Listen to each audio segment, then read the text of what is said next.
만약 부동산 매매 계약이 처음이라면 이 영상을 끝까지 보셔야 합니다. 경험이 있더라도 계약을 앞두고 있다면 이 영상을 통해서 꼼꼼하게 한 번 더 체크하시길 바랍니다.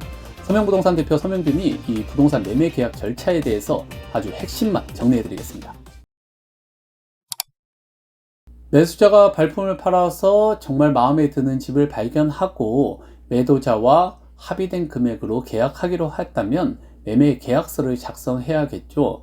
그러나 현실에서는 당일에 계약서를 작성하는 경우는 정말 드뭅니다. 매도자와 매수자가 스케줄이 각각 다르기 때문인데요. 그래서 계약금의 일부를 보내는 가계약을 진행하게 됩니다. 이 계약금 일부를 보냈다는 사실 하나만으로도 매매 계약은 성립이 되죠. 이 가계약에 대한 거는 제가 자세하게 영상으로 다뤘으니까 또 참고하시고요. 다음은 계약입니다. 매도자와 매수자 양측이 부동산에서 만나서 계약서를 작성하게 되는데 계약금과 중도금, 잔금 일자를 계약서에 명시해야 하고요. 일반적으로 계약금은 총 매매 금액의 10%로 합니다. 그러나 5%로 해도 되고 20%, 30%로 해도 됩니다.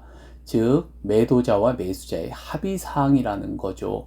계약금은 일반적으로 이 위약금의 기준이 됩니다. 그래서 만약 계약을 하고 나서 계약을 해제하려면 매수자는 계약금을 포기하고 매도자는 계약금의 배액을 상환하면서 계약을 해제할 수 있습니다.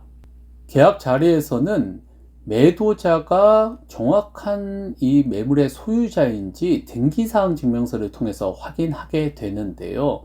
등기사항 증명서 발급 일자가 계약 당일인지 꼭 체크하셔야 합니다. 그리고 등기사항 증명서 을구에 나와 있는 채권 최고액이 있다면 이 부동산 매물에 융자가 있는 거거든요. 이 융자는 어떻게 처리할지, 그리고 만약 세입자가 있는 매물이라면 계약갱신 청구권 여부를 꼭 확인하셔야 하고요. 이런 부분을 계약 자리에서 정확히 체크하고 특약으로 정리해서 명시해야 합니다. 계약서는 대개 매도자와 매수자 각 한 부, 그리고 공인중개사가 있다면 또 추가로 한 부, 공인중개사가 매도 매수 양측에 2명이 있다면 추가로 2부 해서 3부나 4부를 동일하게 작성해서 보관하는 것이 원칙입니다. 중도금은 합의사항인데요.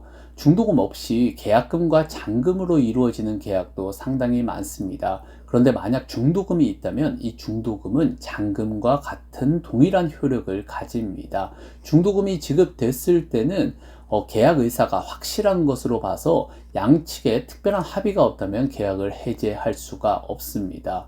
현장에서는 보통 매도자가 이제 새로 집을 구해야겠죠. 그래서 어느 날짜에 어느 정도 금액이 필요하다 이렇게 의사를 표현하고 매수자가 본인의 자금 사정을 고려해서 지급이 가능한지를 이제 답변하는 형식으로 중도금 자체를 정합니다. 중도금은 한 번이 아니라 2차, 3차 중도금으로 정해도 됩니다. 이 역시 합의사항이라는 점 기억하시고요. 그리고 한 가지 팁을 드리자면 주택가격 상승기라고 판단한다면 매수자 입장에서는 적은 금액이라도 중도금을 빨리 넣어야 합니다. 만약 계약금의 배액 배상액보다 이 시세 상승 금액이 훨씬 크다면 매도자는 계약을 파기하는 경우가 있거든요. 정말 급격한 주택 상승기에는 이런 일이 빈번하게 발생합니다. 1, 2억을 배상하더라도 시세 상승으로 얻을 수 있는 차익이 크기 때문이죠. 마지막으로 잔금일에는 어떤 절차가 진행되는지 알아보죠. 이 법에서는 잔금일 기준 30일 이내에 소유권 이전 등기를 완료하면 된다고 나와 있습니다. 그러나 현장에서는 잔금일 당일에 소유권 이전 등기까지 이루어지는 게 일반적이고요. 거의 대부분 법무사가 대신 진행해 줍니다. 매수자는 이런 서류를 준비하면 되는데요. 매매계약서 원본, 주민등록 등본과 초본, 도장, 이때 도장은 매수자는 인감도장이 아니어도 괜찮습니다. 그리고 신분증, 가족관계증명서가 필요한데요.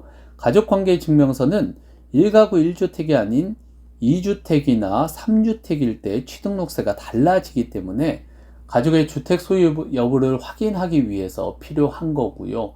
가장 중요한 점은 이 잔금이라는 매수자가 매도자에게 이체해야 하는 금액이 적지 않습니다. 꼭 은행에 확인해서 이체 한도를 늘려놓는 거 잊지 마셔야 합니다.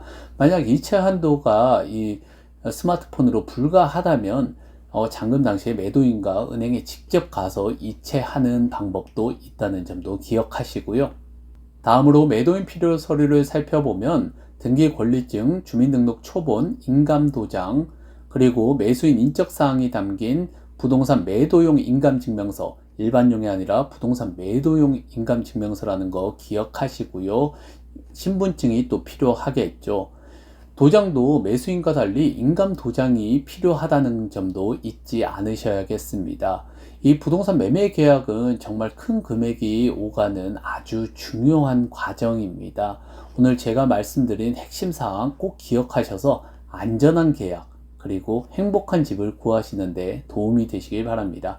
지금까지 서명부동산 대표 서명균이었습니다. 고맙습니다.